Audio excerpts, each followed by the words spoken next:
Baik, assalamualaikum warahmatullahi wabarakatuh. Dengan saya Widena Putra, di sini saya akan mempresentasikan mengenai tugas ujian akhir semester dari mata kuliah Sistem Cerdas yang berjudul Head Speech Classification Using Long Short Term Memory atau LSTM Network.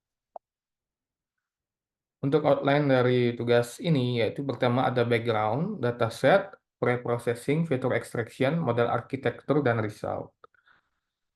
Untuk background dari tugas ini, yaitu adalah pertama transformation of interaction, di mana yang kita ketahui pada saat ini interaksi dapat dilakukan dengan mudah, interaksi eh, yaitu dengan berbagai platform sosial media seperti Twitter, Facebook, dan lainnya. Nah, dengan adanya banyak platform ini memungkinkan terjadinya democratization of communication dalam artian semua orang, semua masyarakat dapat berkomunikasi dengan cepat dan informasi tersebut dapat menyebar dengan luas dengan cepat juga.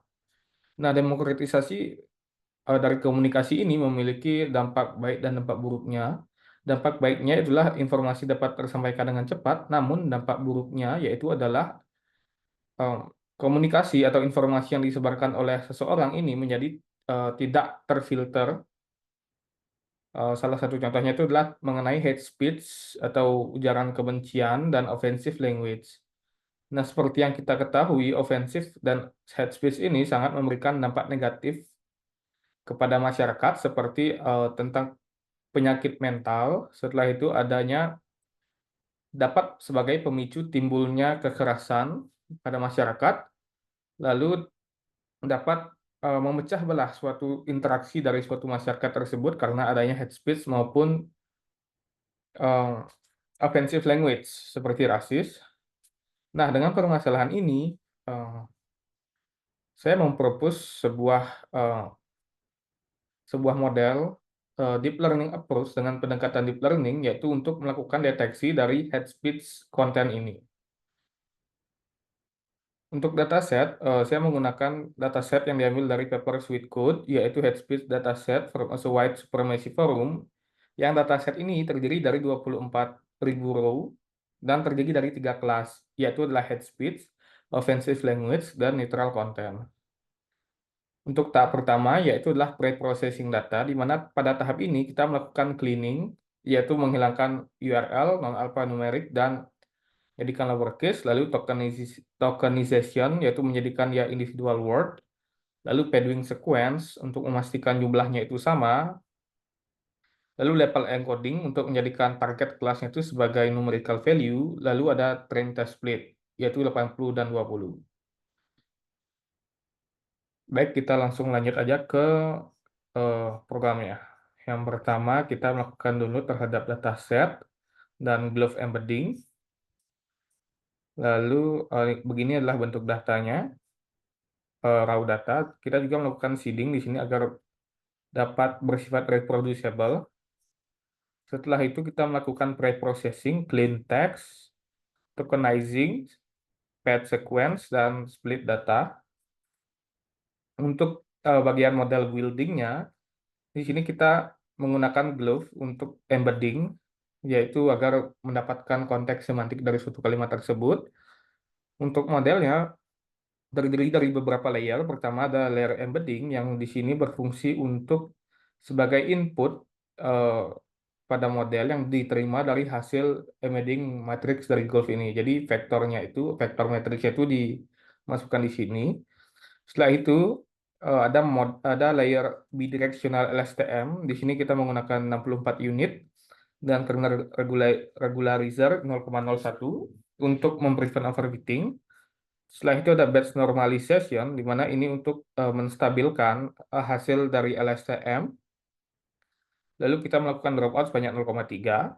Dilanjutkan lagi bidirectional LSTM, namun dengan unit yang 32, batch normalization dan dropout 0,3.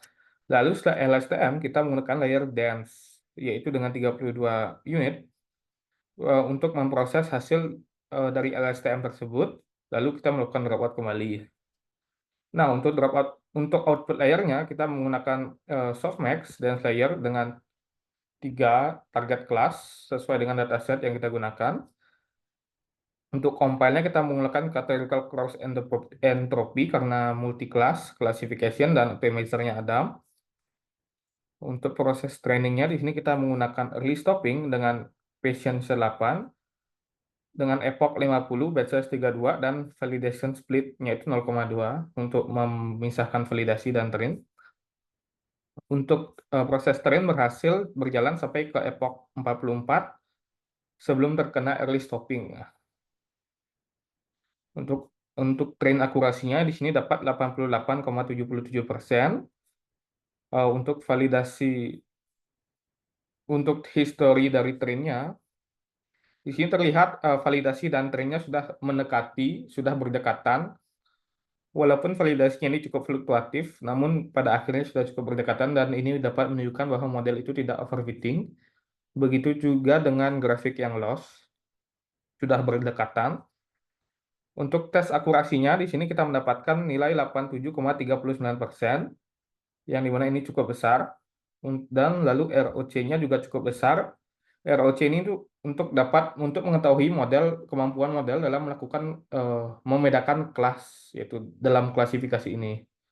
Jadi model paling pintar dalam membedakan kelas 2, 1 baru diikuti dengan kelas 0.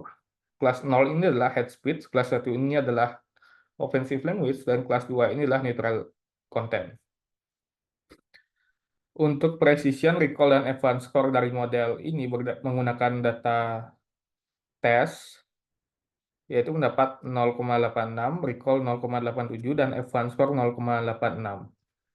Dan di sini juga kita menampilkan confusion matrix untuk menampilkan true positif berdasarkan kelasnya, true positif, false negatif, dan false positif juga. Mungkin sekian presentasi yang dapat saya sampaikan. Mohon maaf apabila ada salah penyampaian maupun salah kata. Akhir kata saya ucapkan Assalamualaikum warahmatullahi wabarakatuh dan terima kasih.